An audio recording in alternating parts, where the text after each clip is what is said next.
Mimi nisisitize, sioni umuhimu wa kuchukua hela kujenga kiwanda kimoja kusubiri tena mjenge cha pili. Malengo ni viwanda zaidi ya viwanda 20. Tukijenga kimoja kimoja tunahitaji miaka 20 mbele kuvimaliza.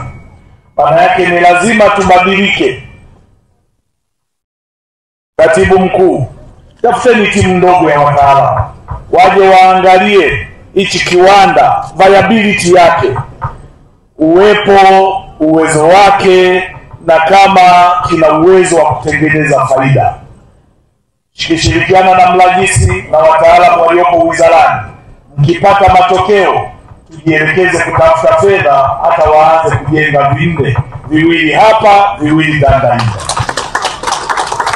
ili spidi ya ahadi tuliyoiweka iende kwa kasi.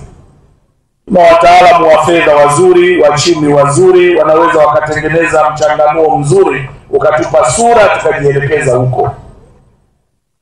Na ninajua kuna hofu zikibanguliwa hapa sasa mambo yatakuwaje. Tutaweka utaratibu mzuri na mambo yataendelea kuwa mazuri. Newala oye. Newala oye. Lakini mheshimiwa mbunge hapa amenichomekea hapa Gala. Lazima basi atagala hapa, na mimi nakubaliana na wewe. Hapa pana umuhimu wa gala ambalo litakusanya korosho za wananchi, ili nyinyi mnaponunua msiwe na umbali mrefu wa kwenda kuzifuata kuzileta kiwandani. Nimesema hapa mtajenga viwanda kadhaa. Sasa msipokuwa na magala hapa, maana yake mkanunue mbali mzilete hapa, haiwezekani. Sasa tume bodi ya korosho, tafuteni kila namna msimu huu unaokuja.